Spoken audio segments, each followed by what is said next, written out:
Merci de votre attention. Merci de bien vouloir regagner. So please resume your seats. We're going to start this second plenary.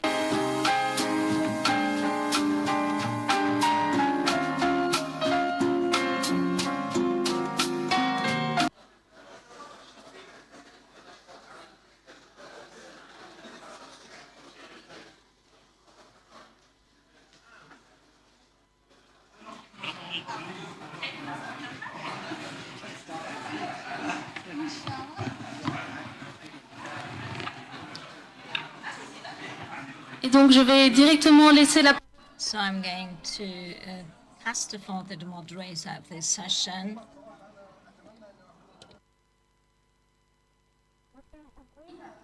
Mr. Rui Tavares, the assistant professor at the Faculty of Law of the University of Lisbon.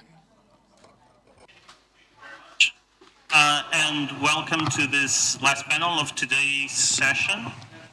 This last panel is on digital dialogue or digital divide, AI inclusion, and cultural representation. The panel will begin with short, my presentation of the speakers with short bios, and then afterwards I will ask questions and they will also answer them, and then we're going to establish a dialogue, and also afterwards you'll have opportunity to ask questions to the panel. With me then is Kiko Domingo. Kiko Domingo is managing partner as Mortensen and Sorensen AI, two independent studios focused on digital design, development, and artificial intelligence. He also teaches and contributes to media outlets on these subjects. We also have with us Ahmed Ekalini. I'm sorry, I should have asked you how to pronounce your name. I'm terribly sorry. Ahmed is the managing partner and regional director at Quantum Solutions and has been working on a project that is going to tell us about it.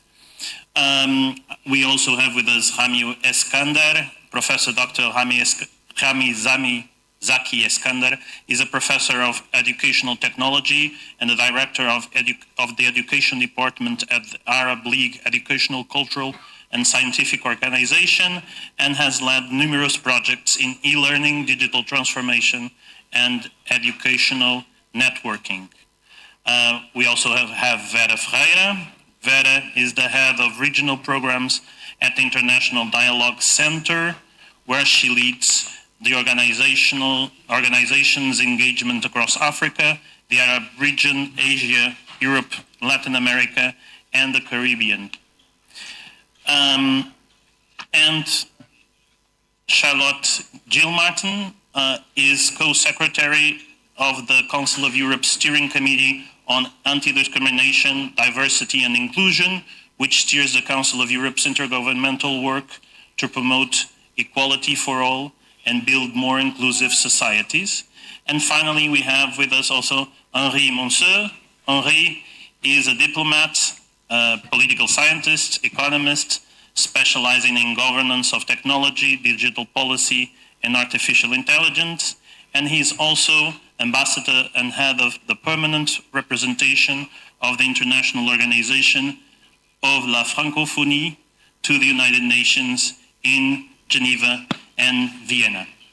Okay, so I think we have here a good panel to have an interesting discussion on this subject of AI as divide or AI as inclusion. So I will start with Henri. I would like to ask you, can AI be a tool for inclusion, or are we bound to the data sets, the digital designs that would lead to further entrenchment of stereotypes? Merci. Thank you very much, dear Rui. It's a very good question and the way I look at this topic. in fact, is something which comes up very suddenly in the life of the public. We recall, and we have recalled this, there is a research field which is quite old as, or even older than the internet. But on the other hand, the Gen AI and the LLMs, the large language models, when they appeared publicly, namely via ChatGPT, have opened up a series of pathways, and also sounded very natural in terms of language. So it could be a way of overcome bias and also become an inclusion factor. I don't believe, as a whole, that this is the case. Currently, in fact, we can consider that there are higher risks and more difficulties in relation to inclusion for 3 reasons. The first being, the first undoubtedly is the supply concentration. It's true that the technological companies have attained such a high penetration rate, and they are so advanced technologically, it becomes extremely hard to compete with these big techs, so that AI tools can be developed in a decentralized fashion. On the other hand, this centralization, it is not true if there is a proper regulation. We're going to discuss this later on, because there is the dominant market position.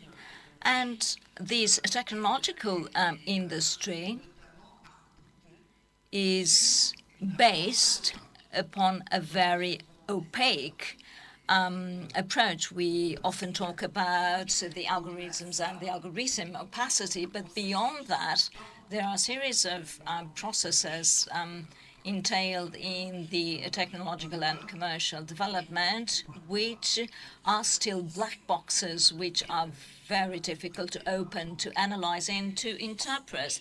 And it's consequently very difficult to act upon.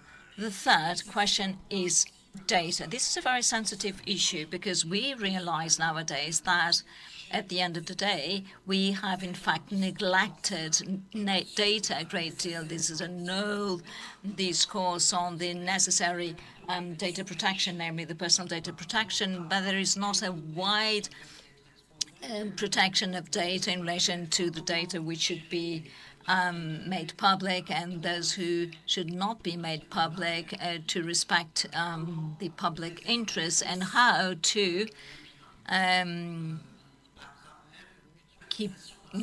maintain the public interest via the protection of public data. So these 3 aspects are not managed by regulation. They are not considered in the legal provisions that I consider to be the governance model, and which is on a step-by-step basis being implemented at a national, multilateral level, and also at a regional level. So there is still a long way to go, so that the digital space is again a public space respecting a minimum set of rules that allows for a good citizenship.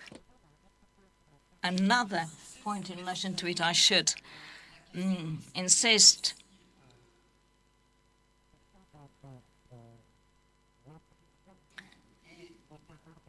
refers to inclusion, and inclusion linked to the cultural context, and this is language. These issues are not approached as the fundamental challenges in the digital era, and they have gained a new dimension with AI.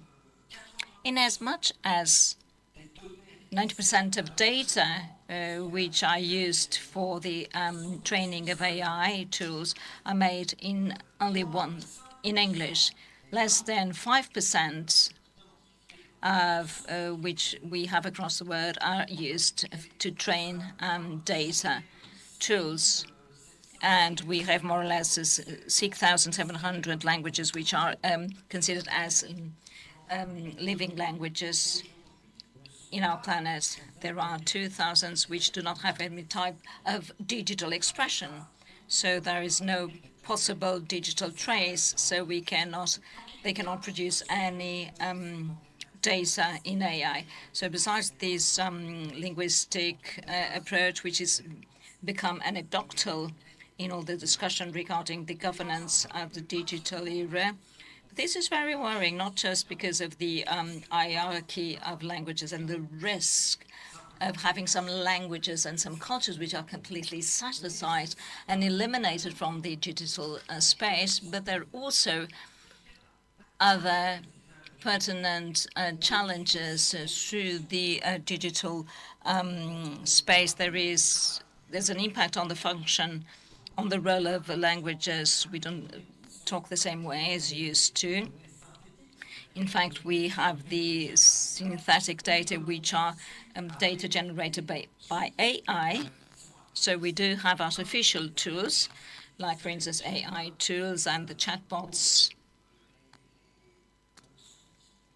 And the tools which allow, well, the tools that you will have at our disposal in our computers and which tell us what is going to be the next sentence that we could write. So this is a very relevant challenge. And besides the change into language, there's a very clear challenge regarding problems such as disinformation, data integrity, the fact that there is an ability to interpret and to judge what is being done. So it's not just representation, it's also diversity, but as well the inclusion of certain groups which do not possess the same tools to be present in the digital environment. And it's also a way of reflecting on misinformation. On the first stage, I know that the Council of Europe is preparing a framework convention on the challenges of AI. So the framework convention is a very important tool which plays an absolutely fundamental role, namely the framework convention on artificial intelligence. So it's very important to identify these challenges upstream and not just consequences, and in fact to know that we're going to have to act on both sides of these questions if we want to make these questions more visible. So if we think about the text that we currently have, the Framework Convention of the Council of Europe and the One Digital Pact, which doesn't have the same nature as a legal act, but also the AI Act of European Union, the Digital Services Act, the DSA, and the Data Act. So it's a text that does not explicitly refer to languages, and it is in fact our medium to access digital environment. So I believe it was very important to stress this aspect. Thank you. To ask Charlotte, what risks do algorithm biases and underrepresentation pose for social cohesion and intercultural dialogue, in your opinion? Thank you very much. I'll show a few slides. I think that might be helpful just to contextualize the work of the Council of Europe. So today I'd like to focus on the Council of Europe's work in the field of equality, anti-discrimination and gender equality as that relates to AI. But I see that my slides... Okay. There we go. Perfect. So the Council of Europe has been working on AI non-discrimination and equality for quite some time. The first QR code, which is on the slide, is a study which was commissioned by the European Commission Against Racism and Intolerance in 2018.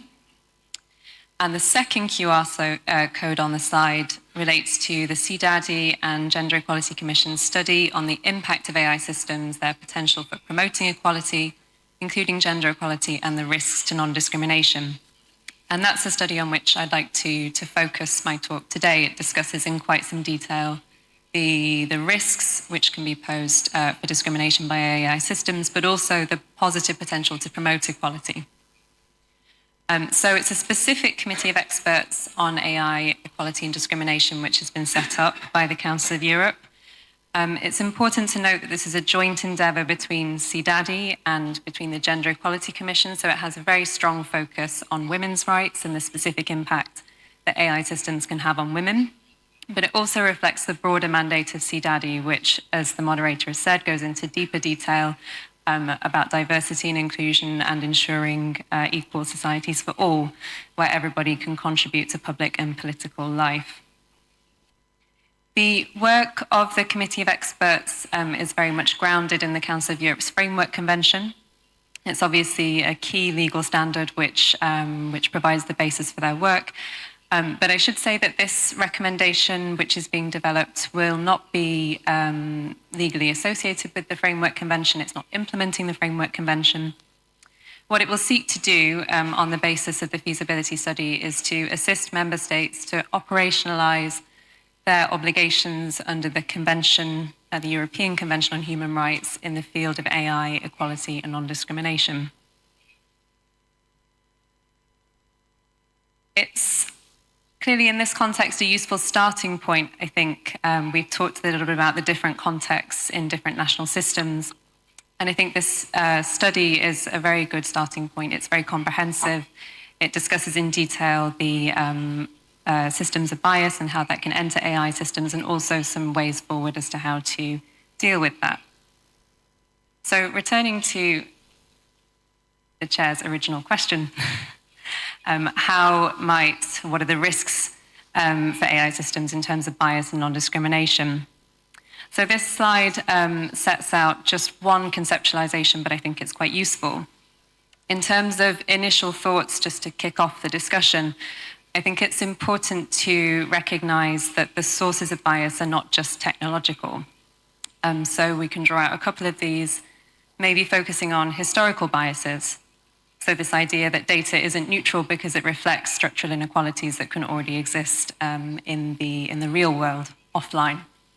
So, for example, if women have historically earned less than men, it may be more likely that they're served job adverts for lower paid positions, or it may be more likely that they're refused a loan application. We could also look at aggregation bias, and that relates to how data is grouped and how it's presented. It can lead to outcomes and models that are not designed for anybody but the majority group. So if we look at content moderation, for example, the aggregation bias effect may lead to inadequate semantic filters, not picking up the fact that certain emojis or hashtags are used in particular communities in quite a specific way. And actually, they may end up being banned from the online space and silencing those particular communities because the majority associates them in a slightly different sense. I think it's also important to bear in mind the scale of decision-making here. So if we're thinking about a loan application, for example, one bank manager may be able to make a few decisions in a day, but if it's an automated system, the scale of decision-making and the potential amplification effect of bias can be particularly grave. And I think in this context, that's something that we need to bear in mind. So the study has an express intersectional approach, so it attempts to look at the ways in which unique experiences are created by having more than one discrimination ground in play. And then just very briefly, it also looks at some ways forward.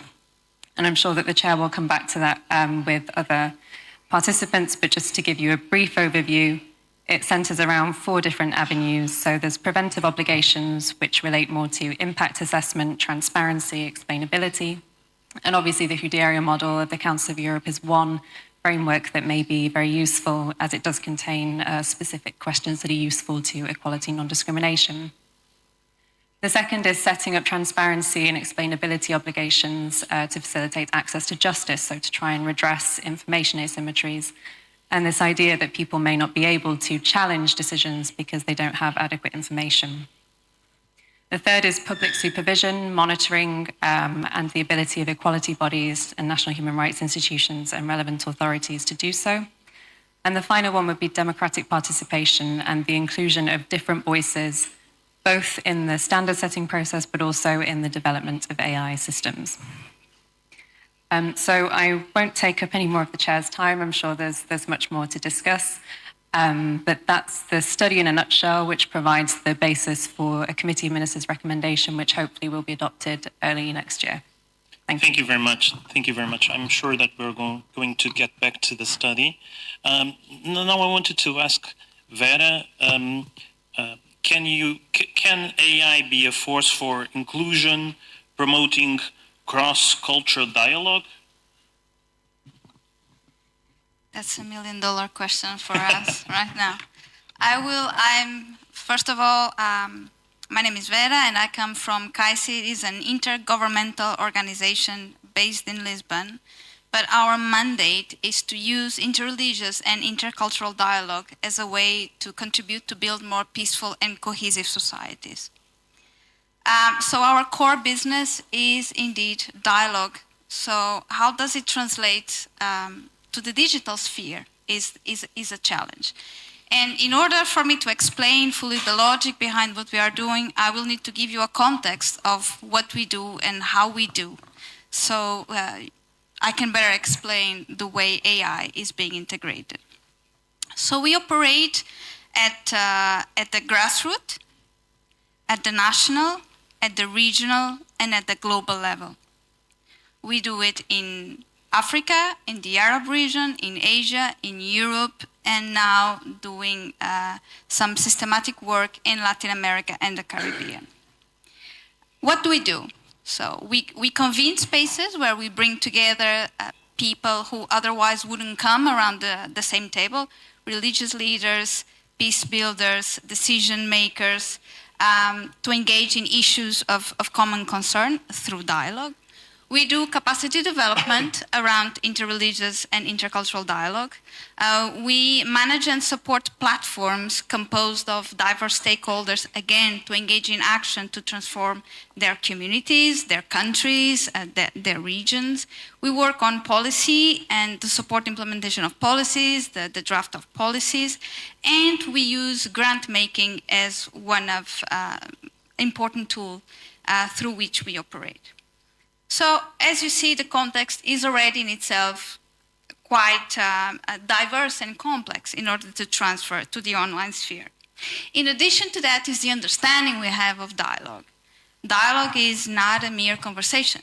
Dialogue is not a debate where we exchange ideas through facts and figures. It goes way beyond that. It's about engaging with one another authentically in a safe space where we feel that we are not judged by who we are, by the perspective we are bringing into the table, a space where we listen to the other, but are listened as well, a space that is guided by a skilled facilitator who can fill the room, who can steer the conversation, handle sensitive topics. The dialogue needs to be grounded on values, respect, responsibility, empathy, and something that has already been mentioned is representation. It is very important that we bring to the table those who usually do not have a space around the table, those who are less represented, and we strive to do that. That's why we work at the grassroots, national, regional, and global levels. And more often than not, these voices are not in the sphere, both in the physical spaces, even less in the online. And ethical reflections. So all dialogue is steered around engaging and asking participants to reflect on the impact of what they say and what they do, the impact it has on themselves and it has on others. So as we do not approach AI purely from a technological point of view, because how do you translate everything that I have just said into the digital sphere? How do we do that? And keeping it human, keeping it valuable, and in a space that does not exacerbate stereotypes or prejudices about the other or how we engage with the other. So our journey through AI has two components. One is the internal, how we as an organization are operating and including AI into the organization. And the second one is how we engage with our stakeholders through AI and how the stakeholders share with us their AI experiences. So I will share a few points. Internally, it's a practical tool we use that everyone uses in drafting projects and templates, but it's only a starting point. We assume that artificial intelligence is used as a starting point, and then we need to add. Then we need to turn it into something that is meaningful. We are using to enhance our e-learning platforms to support adaptation, customization to the different contexts, to support translation, and it allows us to expand to more trainers and to more practitioners. In addition, we are right now working in an institutional AI policy precisely to guide us responsibly in the process of introducing AI in the organizations. This is a policy that is being strongly anchored in principles of human dignity, transparency, and do no harm. Looking ahead, and not right now, we will use AI tools to guide us on the application of grant-making processes. And why are we not yet using AI to support us screening hundreds of applications to grants? Because it excludes. Because the majority of those applying to our grants come from, English is not their first language, and the application is usually in English. And of course, those who are better skilled linguistically are more prepared, and the chances for them to be selected are higher if we use AI. So, and in many cases, because we work in these areas, in remote areas, in rural areas, in areas we do want to empower through the use of grants, empower them in becoming more specialized on IRD and ICD, but also in exploring and advancing knowledge in issues of common concern.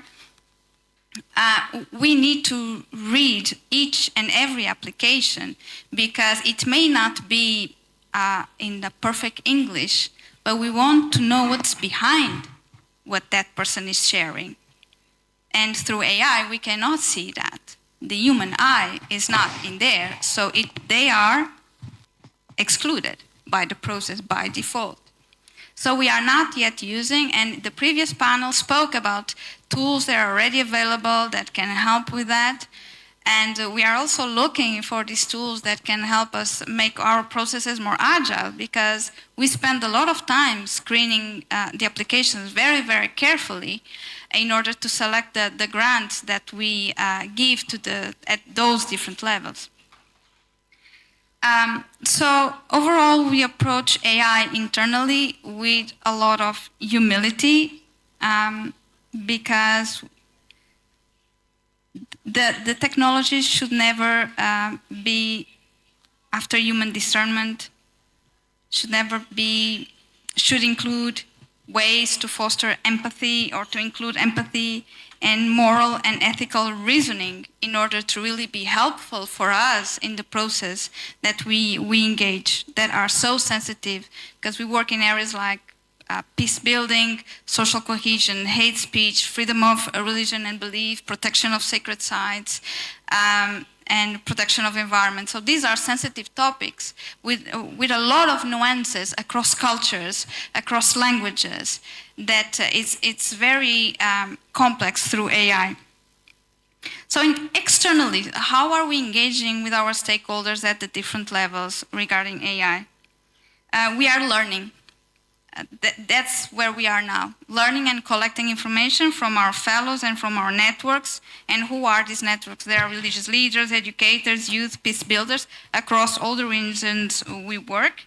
And we are trying to understand how AI is shaping the work that they are doing at the grassroots, national, and regional levels.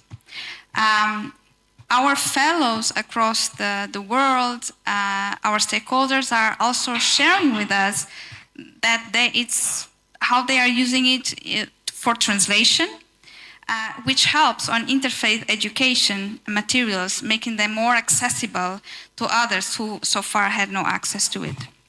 In places like the Arab region or Latin America, our stakeholders are testing AI-enabled tools to detect and counter online hate speech, transforming AI from a potential divider into actually a tool for inclusion. So what these grassroots examples remind us is that ethical AI governance must be informed by local realities, by values, and by the needs at the grassroots level, which is something the previous panel also spoke about, the importance of learning from those who are in the field. So in terms of challenges, mainstreaming dialogue as such and not a conversation online is in itself a challenge to create the proper conditions for it to happen. But we also know that digital spheres reward outrage more than they reward understanding. That if AI systems are trained only on dominant linguistic, cultural, or even worse, polarizing ideological data, they risk perpetuating exclusion.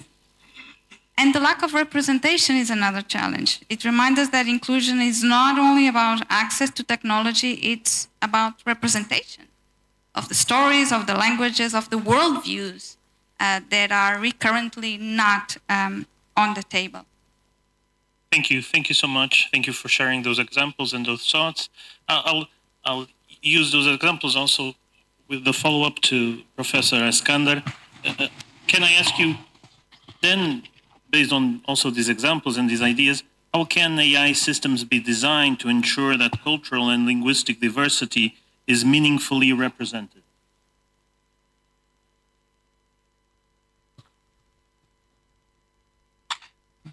First, I want to thank Council of Europe to invite me to this session. I will speak by Arabic now if you want to use translation headphone if you want. في البداية موضوع الذكاء الاصطناعي هو In the beginning, the question of artificial intelligence has provided many challenges that requires experts and specialized knowledge to understand this technology. And user knowledge is also very important, so learning through using the tool. Using technology for good purposes and positive outcomes is essential. We also need to talk about culture. Technology then takes a different kind of role when we talk about culture. It has indeed, it lacks the awareness of certain values when it comes to cultural sensitivity.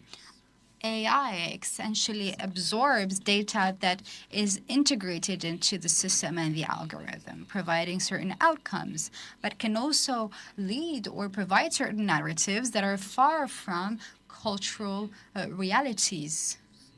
Based on the data that you integrate into AI, we can have a certain amount of false or erroneous information. When it comes to Alexo in Tunis, which is linked to the Arab League, we think that we have an essential role to play in education, science, and technology.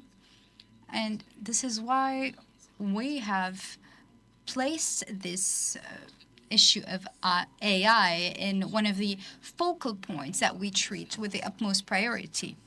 We have started to gather a certain amount of data on various cultures across the Arab world. We manage this for about 22 nations of the Arab region, may I add, and we have data that is gathered from different online sources. Unfortunately, AI misses some information. The AI technology tends to be simplistic and essentially have the wrong approach, not taking into consideration different specific aspects of cultures. When it comes to minorities, of linguistic minorities and cultures, plurality across cultures, there is a greater need for minority populations to be included and into these technologies. So this technological progress has to come with awareness and inclusion of these issues. And I was delighted this morning to hear all of the different languages. But if artificial intelligence is consulted on which language to choose, they will choose English. Why? Because it is a dominant language, especially across the technology space. However, we in our countries and in the region are late to the party. I am not saying that English should not exist, but we need to ensure that all languages are included in these algorithms. It is essential that content creators, thinkers, creative artists, and more across cultures with their specificities and their intricacies provide more content to AI systems in order to enrich the system with all of these elements which are currently missing. Today, when you're looking for information, it usually leads to some form of compilation of AI, but not necessarily a scientific search that is complete and holistic, because obviously AI lacks the fact-checking element. AI, unfortunately, lacks certain capabilities when it comes to the human element. It is then difficult to agree with the fact that AI will replace the human mind. We have been created by God, so we cannot be replaced. However, we need to ensure that policies, regulations, and laws are in place in order to structure a certain framework within which AI exists. These need also to be inclusive regulations. So we are all concerned with the use of ChatGPT or other systems of AI or tools. But will we take part in using these tools from the lens of our own cultures?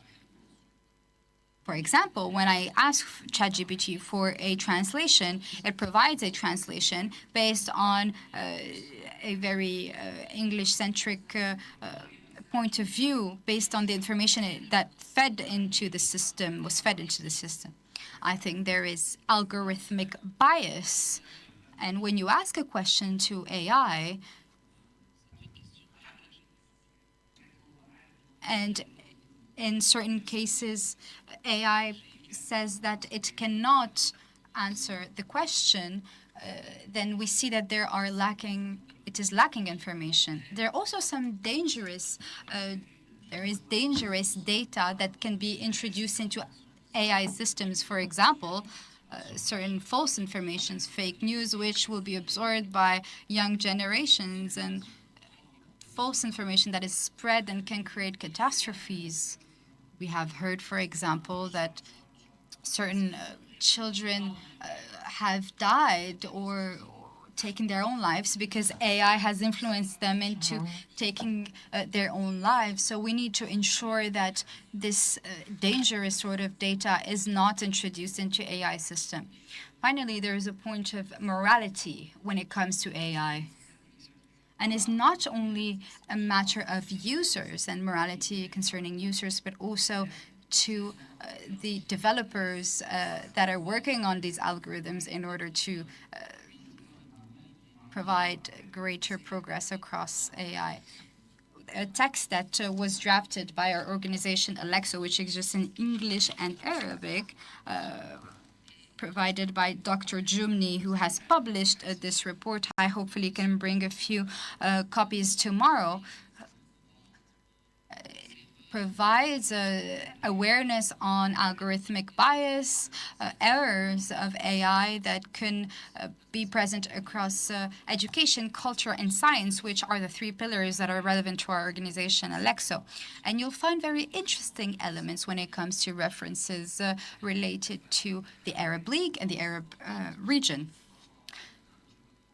There's also more elements when it comes to culture that are important. When you go to ChatGPT and ask today, bear the question, can you analyze the values of a certain question or of a certain culture?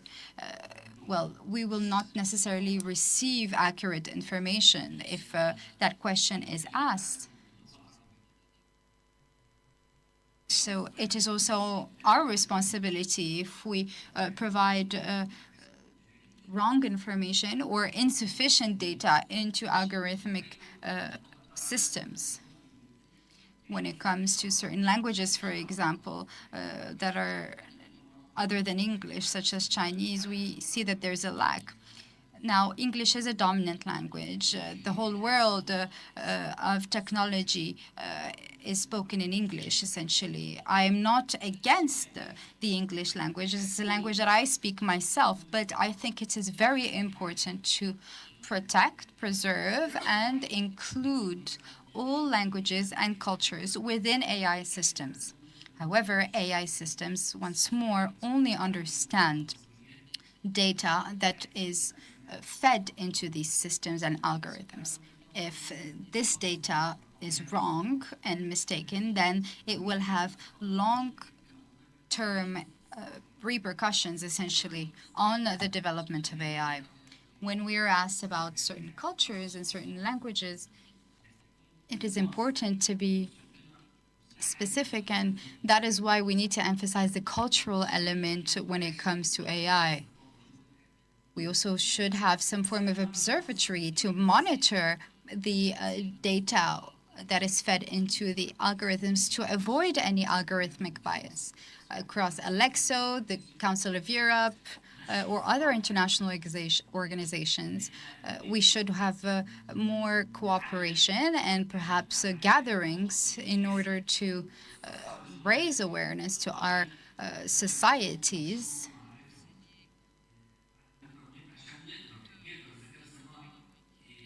and particularly to speakers of more rare languages to feed data into the systems. So if we do not disseminate culture in this way, then there will always be issues. There will be an imbalance. Artificial intelligence today has data and knowledge, but we need to come to a more standpoint where we see more wisdom. If we want to prevent the dissemination of fake news and wrong information, we need to all act in that sense. We need to ensure and make efforts to provide correct information and allow societies to help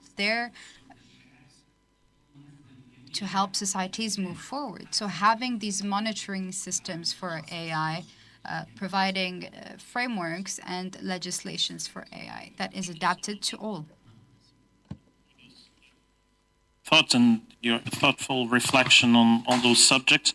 Now, I wanted to ask Ahmed. Ahmed, you're working on a specific project, also promoting cross-cultural dialogue through AI. So can you share some thoughts on that project? Absolutely. Thank you very much, Professor. And I think before I give my few comments, and a lot of what I would like to say we've tried to summarize in a video that I'm going to show to the audience. And before I go, then after that, I think my fellow panelists have really hit on all the key points that we are trying to basically portray here. I will hand over to the video, and then I will try to comment and link up a lot of what we've talked about into a real implementation and a practical example of how we've basically used a lot of these key pillars to try and achieve some of this bridging that we're talking about. So if we can please go ahead and just share the video. Thank you.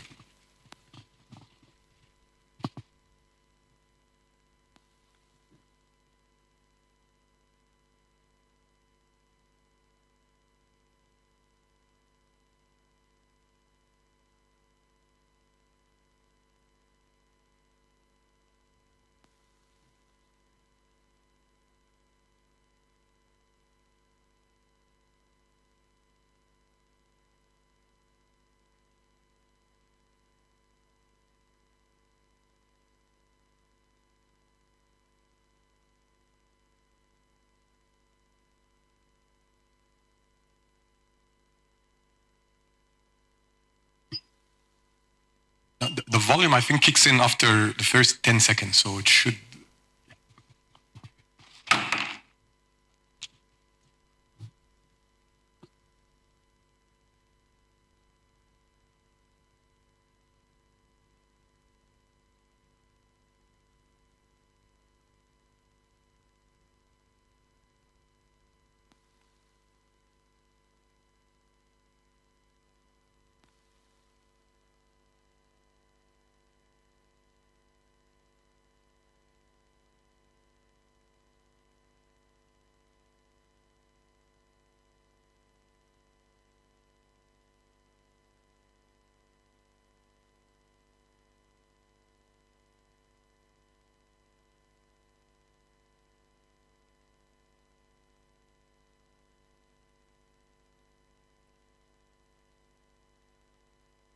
That have crossed thousands of years to reach us. The Song of Sand and Empires is not only Egypt's story, it is the story of humanity, how we rise, how we build, how we remember.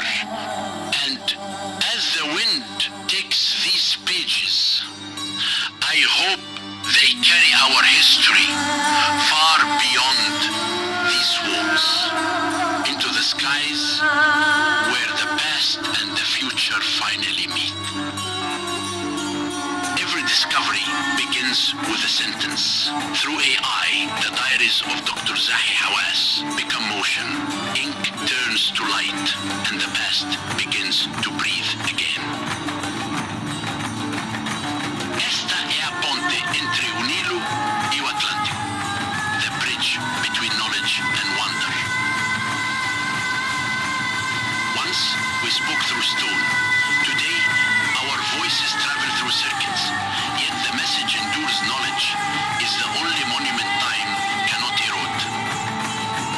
This translation is not the work of one intelligence, but of many humans and machines working together.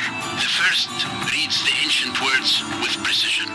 The second listens, shaping tone, rhythm, and cultural soul. The third unites them so that every word carries both truth and beauty.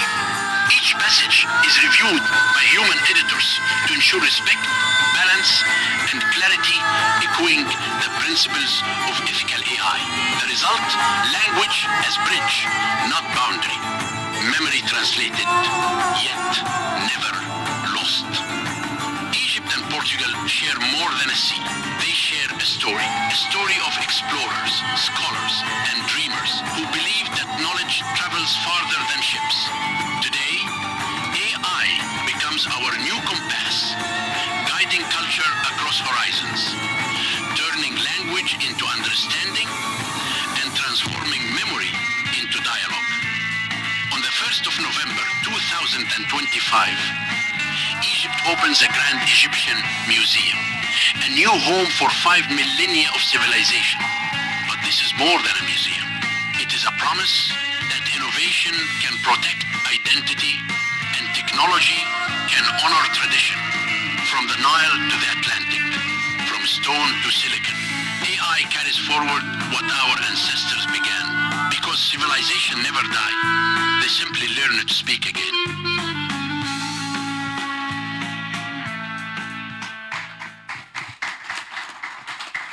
Thank you.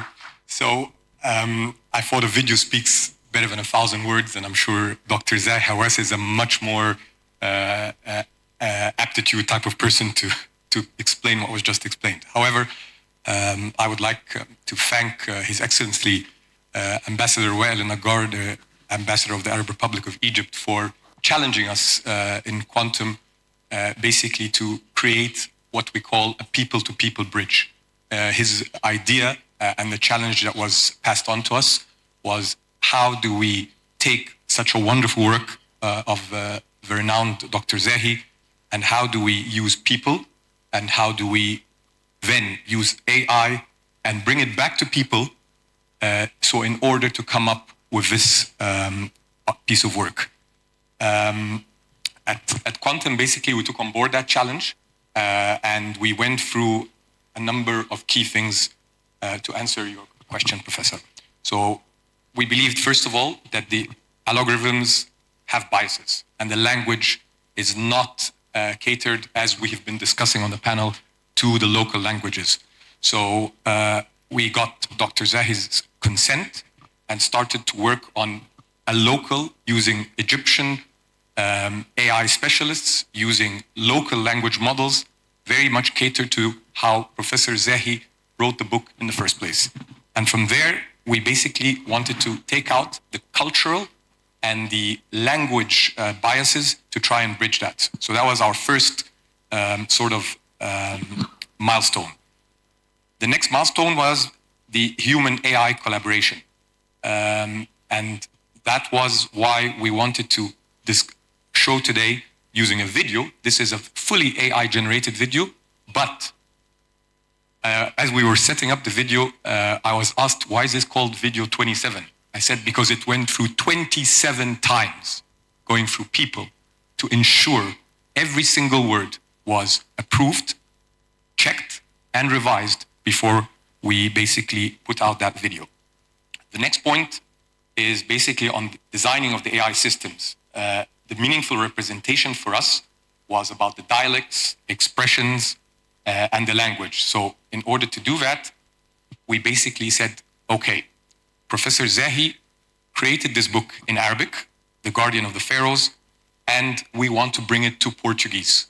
We wanted the knowledge basically to go from where it came, but to go in the right format, context, dialect, and tonality into the Portuguese language. So this is where, in our view, AI can serve cultural understanding rather than replace it, which is a little bit of the concerns we've been talking about over the panel. On good practices and AI inclusiveness, basically we've aligned our work, all of it, with the international ethical frameworks, such as the Council of Europe's AI framework. And we've basically, the gentleman, and I will not take credit for any of the work here, he's on a flight coming to see us tomorrow. We have a gentleman by the name of Yusuf, we call him Joe. He was just appointed actually half an hour ago by the Global Council for Responsible AI as Egypt's ambassador to this council. So the people in charge of the work are actually the ones and the bastions to ensure that we are working ethically and working responsibly. On my closing remarks, I think basically the way we look at it from a corporate perspective, if I may say, is that AI should not be a substitute for humans. It should be a facilitator for human connection. And when designed responsibly, we can basically bridge between cultures, we can create dialogue, empathy, and pass that knowledge on. And I will never say it as well as Dr. Zahi said in that wonderful AI video, with his voice, with his blessings, with his approval, this is basically our histories were set in stone in Egypt, a civilization from 7,000 years ago, and now we are trying to pass them on to the next generations by the use and support of AI rather than it driving the narrative. It will help us work the narrative so that we can deliver this type of work. Thank you very much. Thank you so much. That was was really interesting and really thought-provoking. And finally, Kiko, also on these examples, what other good practices can you share or examples to ensure multi-stakeholder perspectives or the inclusion of minority voices or vulnerable groups in AI?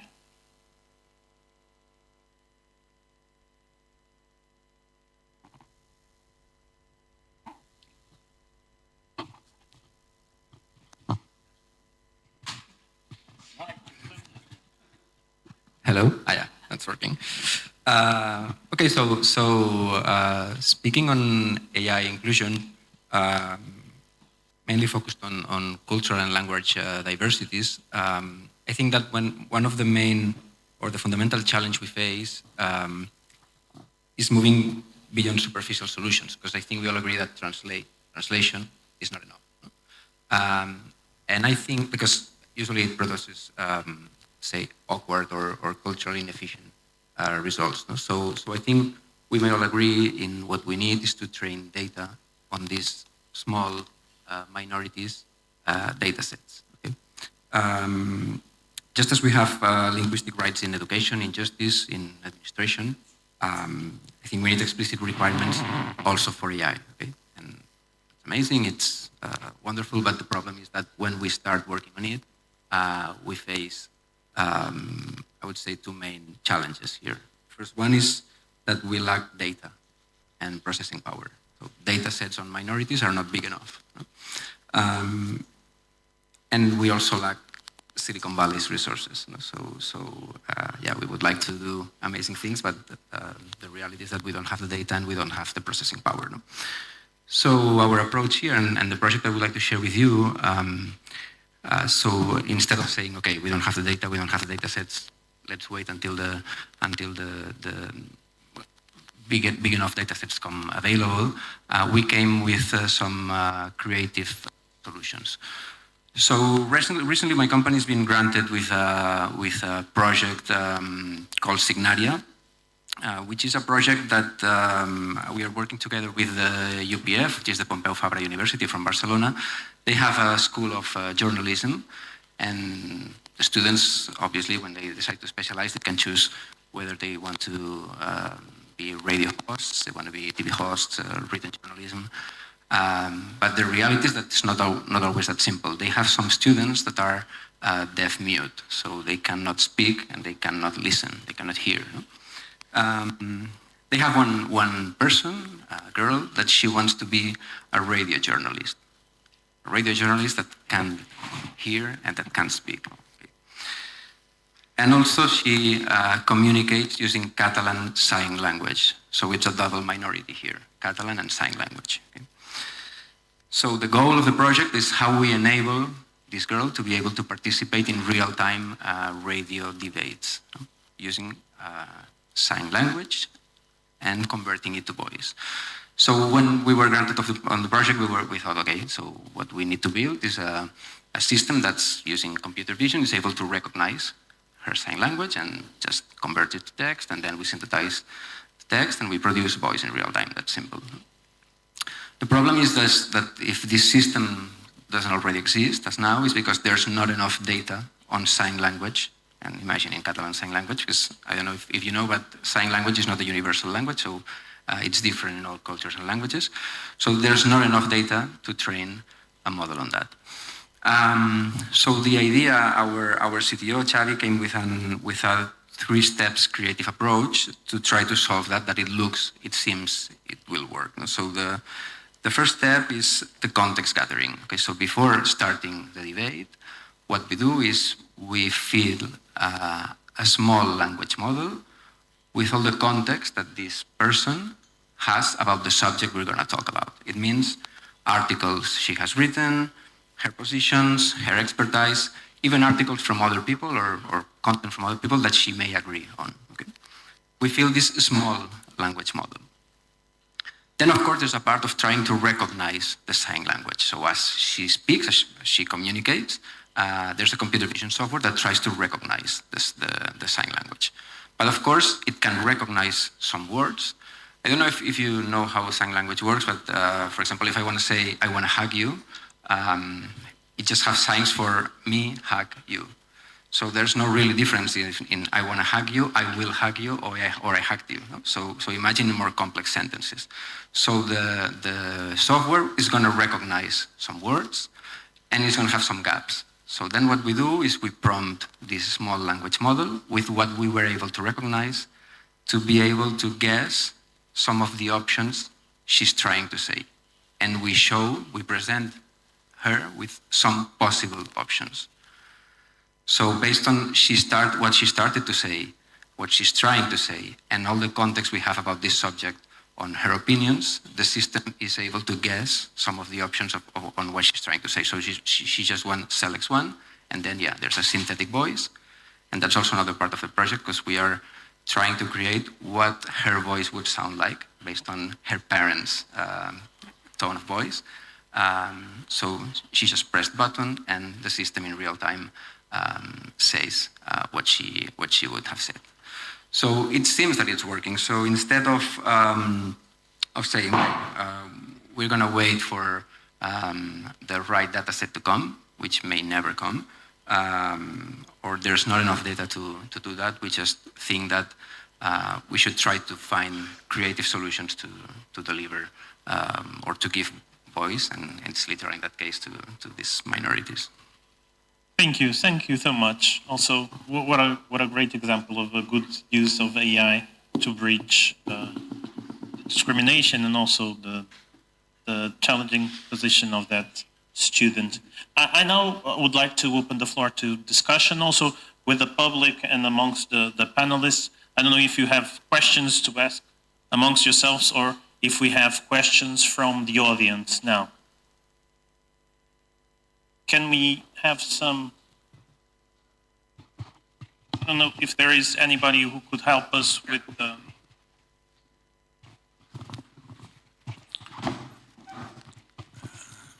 Thank you so much. I have in Arabic. Yes, okay.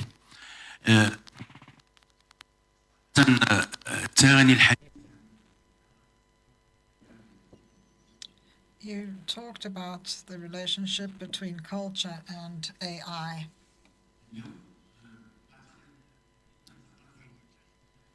I think that at present, when we talk about AI, we have to think about cognitive sovereignty, a deeper issue, not just digital sovereignty. In the Arab world and in the global south, the microphone is cutting up and the interpreter cannot hear what is being said.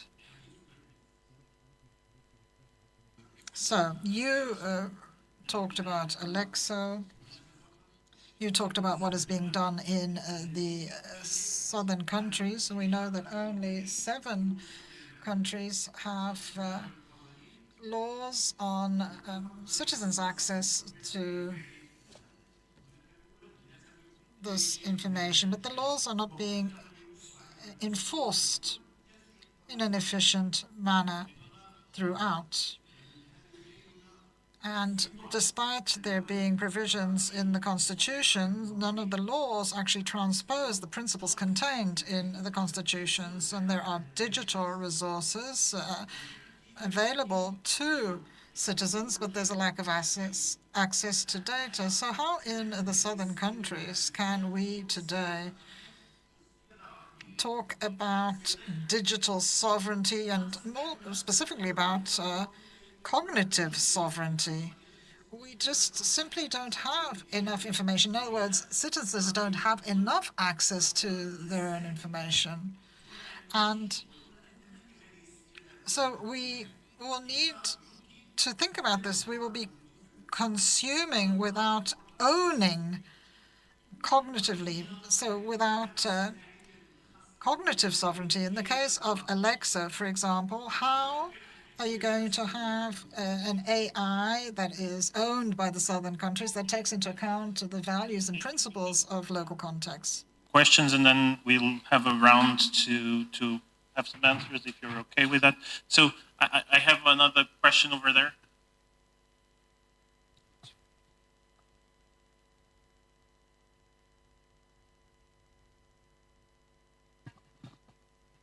Thank you so much for this very interesting panel. I have a question actually for Kiko. The tool that you're using is very inspiring. For me, it's very moving to hear about this because we've been talking about AI risks a lot, and it's so good to hear something that inspiring in the end. So I have two related questions. So the first thing is the replicability, like how replicable is your model into other languages, like for instance, if someone wants to sign language in Arabic, is this model replicable in these contexts?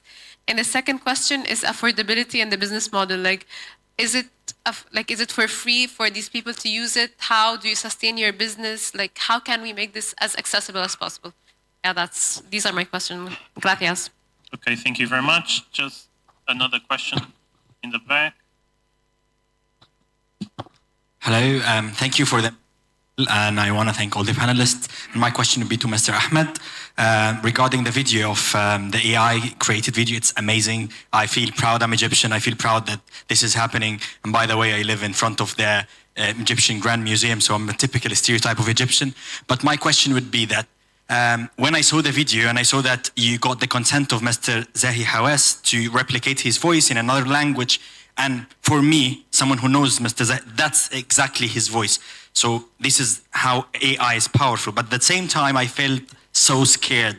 What if someone used my voice while I'm speaking right now to make a video like this to say things that I have never said before? So how can we control this? Because this is very powerful, but this is very scary as well for myself. Because now I spoke for 1 minute, someone can take my picture and then make another video like this, and it would be so scary if it's used not wisely. So my question would be, how can we protect ourselves and how can we regulate this power in order not to be a threat other than an opportunity? Thank you. Thank you. Thank you. I think we have another question over there. My name is Stefan Schenlach. I'm representing the Parliamentary Assembly of Council of Europe and the Austrian Parliament. Thanks for this fantastic movie, because that you make transparent that is created by AI. And I think that must be in all our convention, that the citizens have the right to know in which product and in which official process is AI involved or not. So we need to labeling in all those ways. And I tell you, thank you, Professor Rami, that you was so critical, because I can tell you, we have in Austria a public job service. If you are unemployed, you go there. But the logarithm decided all women above 38 get no offer. And it needs so long time till we realized what they did. And the other things that is a handicap for the young people, that if you are using AI in big companies, you have as young person never the chance for a job interview because AI pushed you out of the line. And this is a little bit problematic, but the labeling and the transparency, I think that this should be very important for the convention. Thank you. Thank you. And I think a final question over there, and then we'll do a quick round of answers.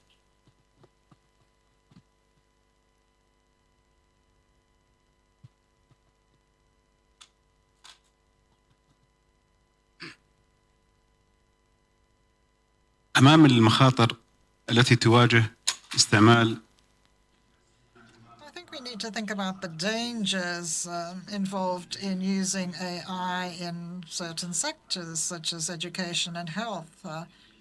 There's the whole issue of data protection, how precise the data is. Is it possible to employ technical know-how to make sure that AI programs actually guarantee that the data being used is exact? Is it possible to ensure in this manner better governance of AI so that we have exact data? Is this possible in technical terms? We can start by, I will give the floor to the persons to whom the questions were directly asked. So Kiko, do you want to start? Hello. So, if I remember right, you asked me about the languages of the sign language to voice translation. So, first of all, the software is a project we're working on, so it's not a final product yet. It's been given a grant from the European Union. So the way we're building it is it's going to be language independent. So as long as we have a sign language dictionary for any specific language, that this module of the software can be replaced. So the idea is that it's going to be multi-language. Then regarding the affordability of that, I think it wouldn't make sense to prepare a piece of software that's meant to be able to allow people of certain minorities to be included in some sectors that now it's very difficult for them, and the software to be expensive. So one of the ideas of this software is, since it runs on a small language model, the power it needs to run. You know that what makes AI systems very expensive is the power that they need to run. So since the model is going to be very lightweight, very, very small, it's intended to run even on a laptop. So the idea is it would be very, very cheap. Thank you. Thank you very much. Professor Eskander.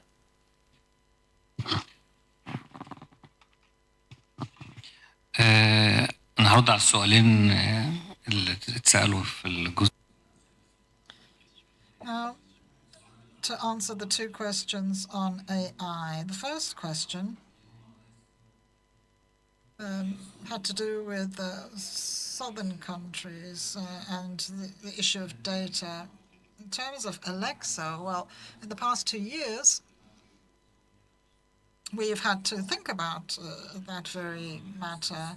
In Egypt, Syria, Morocco, in addition to Alexa, which is dedicated to education and science, I mean, we have found it difficult to collect data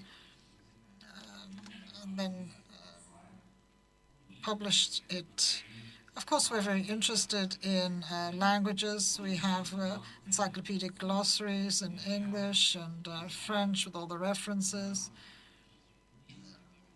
So we've collected all of this data, but we're talking about culture as well. You raised a very important point. Many people who are from southern countries have traveled around the world. They are fully aware of what is happening elsewhere. But sometimes we do find that there are limitations in terms of this being reflected in the data. And often when we publish content on the internet, this is taken up by others, so we hesitate to publish some information on the internet without specifying the references. And this is another problem we need to take into account. The same applies to the image of the institution. But as you indicated, there are 2 points here that we can think about. We need to take into account minority languages so that they take their rightful place.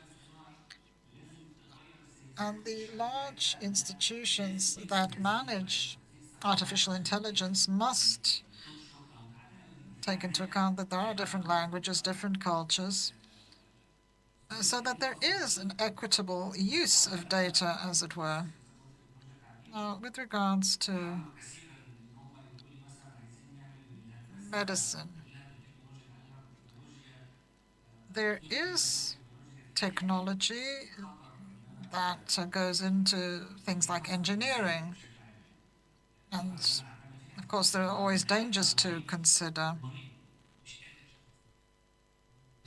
In the case of medicine, of course, those who are ill should not be self-diagnosing. We can use data, we can use criteria for that data to try and obtain data that's as precise as possible, but very often people are looking for that data themselves and the information is wrong. So if you tell the person that the data is precise, that doesn't necessarily mean that they have 100% guarantees that this is so. There needs to be a human layer to guarantee that this is so. So there are limitations in the use of technology. The information needs to be precise, so therefore it needs to be looked at. It has to be analyzed before it's published. That would be a rule of thumb. But when we talk about artificial intelligence, we're talking about programming.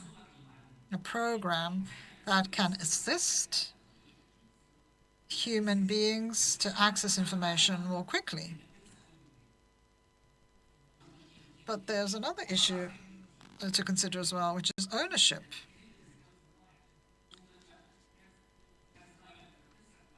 Whose idea is it that we're using, for example? We can use artificial intelligence in an erroneous manner. And this applies to culture, education, and other fields as well. Thank you. Do you want to share some thoughts? Yeah, I thank you very much, first of all, for liking the video. As we were chatting before the panel started, the opening of the Grand Egyptian Museum on Saturday is not something about Egypt. It's not something about South Med. It is part of our collective history as humanity. And Professor Zahi is, I would say, one of the forefront faces on Egyptology, and is, for those who don't know his voice, this is really his voice, to the extent that he was extremely, I would say, surprised happily and said, I'm amazed at what technology can do and how it can bring us together. So in answering the question around, I had sleepless nights, and I'll be very open with you. I seriously had sleepless nights about this because we went through 4 key stages to ensure, from our perspective, that this is done ethically, it's done transparently, it's revised, and then it's executed. And I was not joking when it's video number 27. So I would say self-regulation is critical. I am not the technical guru who came up with this. The head of the team will be with us tomorrow, and I will happily have a side chat to explain the amount of iterations we went through, every step of the way, ensuring, one, that the voice is taken from proper sources, because we could be taking voice from already, I would say, doctored files. Secondly, that every step of the process was basically done through a full 360. Thirdly, there was a total and utter closed loop in the internal processes of our organization of self-regulation, which is ensuring nothing is to come out of this video or this voice that is not fitting with Dr. Zahi, and he has to approve every step of the way. Last but not least, it is us as an organization, under the auspices of the embassy here, with the challenge that was given to us, presenting in a forum such as this to ensure that we are working with the highest standards in full transparency. I can tell you, and to close off, our biggest debate was, do we put at the beginning of the video that this is a fully AI-based video, further to your question, or do we put it at the end? And there's what we call the literary license. We said, let people enjoy the video, but we have to have a very clear message at the end. This is a fully AI-based video.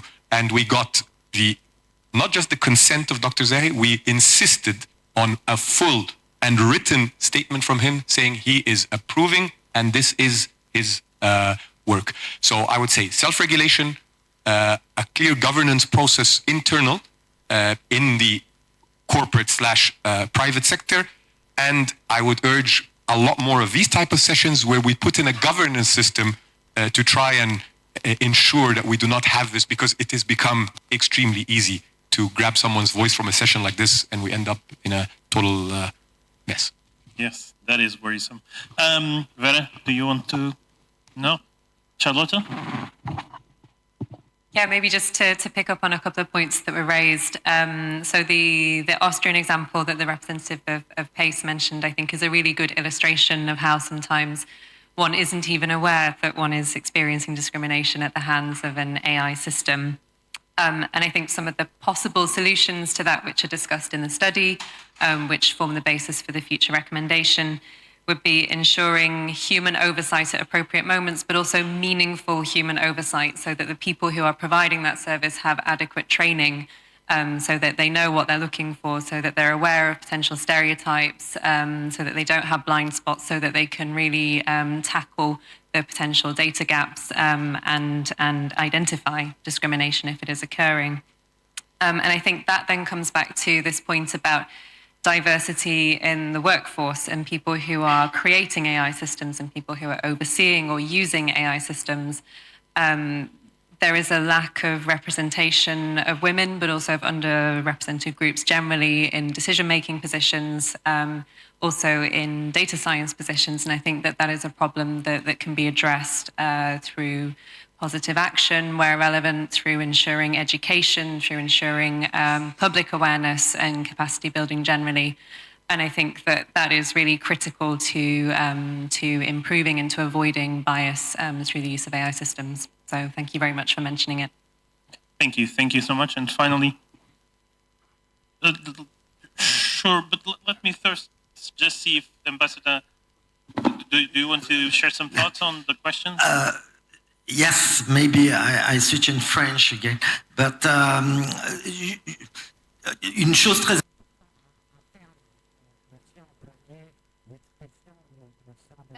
has used, which is pertinent, is the question of cognitive sovereignty. We haven't spoken about digital sovereignty or cognitive sovereignty, but you have link that to needs of developing countries, of the global south. And I would like to remind everyone of a figure that comes from the UN Conference for Commerce and Development, which analyzed the weight of digital platforms about 4 years ago and demonstrated that today over 90% of the value of revenue derived from the digital world. 27% for China, for example. And this is a major challenge globally, as you can see. I would like to underscore this cognitive sovereignty based on what was said earlier, linked to the project led by Kiko here, asking whether it was an affordable project from a business point of view. And we see that we are now facing a cognitive reality across the digital space, and we need to ensure that this reality translates into the business world, into the economic world. And about 40 years, I used to participate to the Council of Europe meetings, and we were trying to fight against trafficking knowledge, essentially, or negotiating or the value of knowledge. So I think today it is time for states to really focus on these new priorities, because public authorities are the only entities that consider that technology is a neutral element. Science or education does not consider technology as neutral. So we need to ensure that the public opinion faces different laws, or we need to have certain regulations that guarantee ethics, equity, with regards to the way that knowledge is disseminated across the media and digital space. Then it will, unfortunately, if that is not the case, be a great danger for our civilizations. And as we have seen, there are many benefits if AI is made good use. Sorry, I didn't get your name, but I understood that you were concerned about some biases on AI-based public systems. And I think that's something that we're going to face even more often as AI is getting more popular. So systems based on AI systems powered, based on healthcare or security or household. So there's, and I'm sure my colleagues from the Council of Europe are going to have more information about that. But there's a very interesting initiative by the Council of Europe called Huderia Project. I don't remember what it stands from. It's human rights something. But it's a framework. It's a risk and impact assessment framework for AI systems. So the idea is it's a structured methodology for identifying and mitigating human rights risks on software, and that means gender biases, language biases, but also race, gender, and all sorts of biases. So as a company that develops AI software, are very happy that Europe is starting working on this sort of framework. Thank you. Thank you so much. I ask you to join me in a round of applause to our speakers, and that concludes the panel today. Thank you very much. See you tomorrow.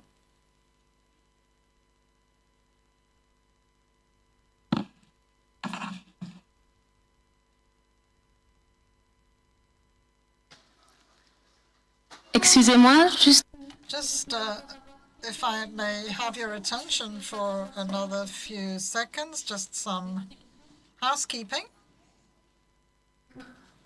Thank you. About the parallel workshops that will take place tomorrow. So you can choose the workshops that you would like to attend. So all workshops will take place at 9 here.